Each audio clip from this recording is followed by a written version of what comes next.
Good morning, friends. Welcome to my YouTube channel, Peace Lovers Formula Official.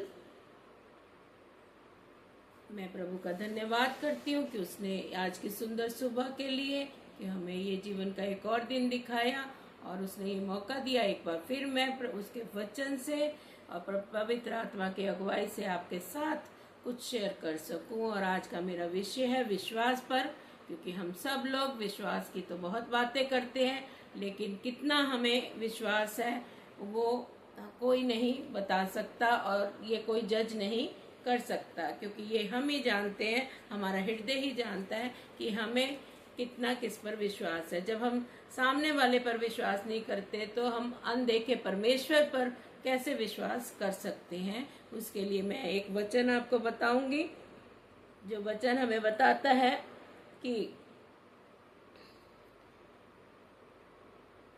इब्रानियों 11 वचन 6 हमें बताता है कि विश्वास के बिना उसे प्रसन्न करना अनहोना है, क्योंकि परमेश्वर के पास आने वाले को विश्वास करना चाहिए कि वह है और अपने खोजने वालों को प्रतिफल देता है। और इब्रानियों 11 का 1 भी हमें यही बताता है कि विश्वास आशा की हुई वस्तुओं का निश्चय और अनदेखी वस्तुओं का प्रमाण है।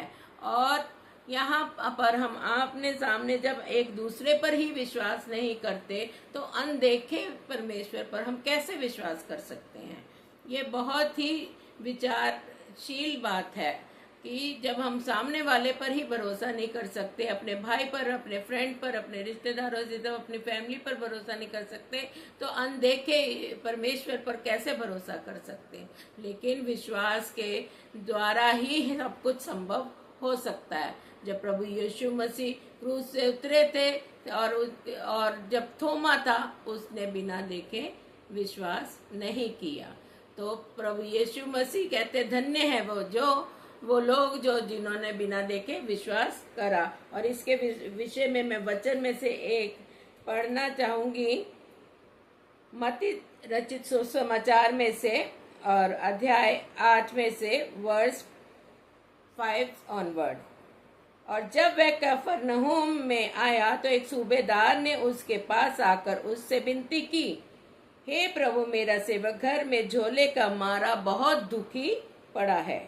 उसने उससे कहा, मैं कर उसे चंगा करूंगा।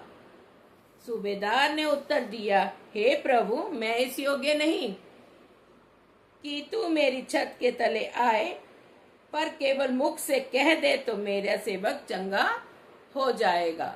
तो मतलब उसको इतना विश्वास था कि मतलब मेरा परमेश्वर अगर मैं अब कहीं पर भी है वो अगर बोल देगा तो हो जाएगा। क्योंकि जैसे हम वचन में पढ़ते हैं कि वचन के द्वारा उसने एक वचन के द्वारा सृष्टि की रचना की। उसने कहा उजाला हो, जैसे उत्पत्ति में हम पढ़ते उजाला हो तो उजाला हो गया। तो परमेश्वर का वचन इतना समर्थीय। और यूहन्ना 1 में भी पढ़ता है कि आदि में वचन था, वचन परमेश्वर के साथ था, वचन देहधारी हुआ। तो वचन के द्वारा सब कुछ हो सकता है। जैसे हम लोग ये वचन हमें बताता है कि अगर आपके अंदर राई के दाने का जितना भी विश्वास हो तो जो कुछ तुम मुझसे मांगोगे वो तुम्हारे लिए हो जाएगा। बहुत सारे विश्वास विश्वास के लिए बहुत सारे इसमें वचन दिए हुए हैं। और ये आगे उसमें करता है कि वो क्योंकि मैं पराधीन मनुष्य हूँ और सिपाही मेरे हाथ में है, और जब एक से कहता हूँ तो वह जाता है और दूसरे को कि आ तो वह आता है, और अपने दास से कहता हूँ कि यह कर तो वह करता है।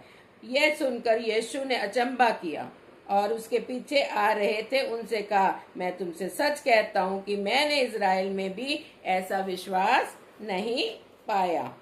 और अब देखिए उसका कितना बड़ा विश्वास था। वो कहता, जब मैं एक इंसान होकर परमेश्वर की मैं रचना हूँ, जब मैं एक इंसान होकर अपने सिपाहियों को कहता इधर आ तो इधर आता है, उधर जा तो उधर जाता है, जो कुछ करने को कहता हूँ तो करता है। तो तू तो सर्वशक्तिमान परमेश्वर है, तूने सृष्टि की रचना की है, तेरे द्वारा इस सृष्टि में हर एक चीज उत्पन्न हुई है। तूने हमें भी वचन के द्वारा हमें भी अपने अपने हाथों से हमें बनाया, हमारे नथनों में श्वास को फूंका और हमें भी वो अधिकार दिया है जो अधिकार परमेश्वर ने पुत्र को दिया है, वो ही पुत्र ने हमें अधिकार दिया है कि अगर तुम विश्वास से जो कुछ मांगोगे वो तुम्हारे लिए हो जाएगा।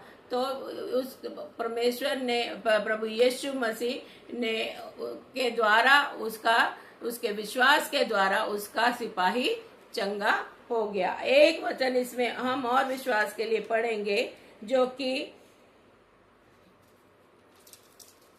मत्ती 9 में है। सबको इस बारे में पता है, बार बार हम पढ़ते हैं और कई बार बहुत सारे प्रचारकों से सुना भी होगा हमने, और लेकिन मैं भी ये शेयर करना मांगती हूँ क्योंकि ये विश्वास के ही विषय में है कि यीशु उठकर मत्ती की रचित सुसमाचार और उसका 9th अध्याय और उसकी 19th वर्ष से है। यीशु उठकर अपने चेलों समेत उसके पीछे हो लिया, और देखो एक स्त्री ने जिसके 12 वर्ष से लहू बहता था उसके पीछे से आकर उसके वस्त्र के आंचल को छू लिया, क्योंकि वह अपने मन में कहती थी कि यदि मैं उसके वस्त्र ही को छू लूंगी तो चंगी हो जाऊंगी। यीशु ने फिर कर उसे देखा और कहा, पुत्री ढाढ़स बांध, और तेरे विश्वास ने तुझे चंगा किया है। और वह स्त्री उसी समय उसी घड़ी चंगी हो गई। अब यहाँ इस स्त्री का विश्वास है जो कि 12 साल से लहू बहने के रोग से ग्रसित थी, और जब प्रभु यीशु मसीह अपने चेलों के साथ जा रहे थे उस पर भीड़ टूटी जा रही थी, और जब उस लेडी ने, उस स्त्री ने उसके कपड़े के आंचल को छुआ तो प्रभु यीशु मसीह ने चेलों से कहा, मुझे किसने छुआ? तो क्या चेलों ने कहा था, इतनी भीड़ तुझ पर गिरी पड़ रही है, इतनी भीड़ है तो मतलब हो सकता है कोई टच हो गया हो, लेकिन उन्होंने कहा मेरे अंदर से सामर्थ निकली है। तो और वो स्त्री एकदम प्रभु यीशु मसीह के चरणों में आ गई और उसने चंगाई पाई। और क्या हम ये आज अपने अपने मनों से पूछें, क्या हमारा ऐसा विश्वास है? हमें अपने आप को जांचना है क्योंकि अंत का समय बहुत नजदीक है, और प्रभु यीशु मसीह के पास जाने के लिए जब वो बादलों में आएगा, हमें अपने आप को पूर्ण रूप से तैयार करना है, पूर्ण विश्वास उस पर रखना है, क्योंकि विश्वास के द्वारा ही हम उसको पा सकते हैं, उसके राज्य में प्रवेश कर सकते हैं। ऐसी तरह याकूब के पहले पत्री में वचन 6 जो है वह हमें बताता है,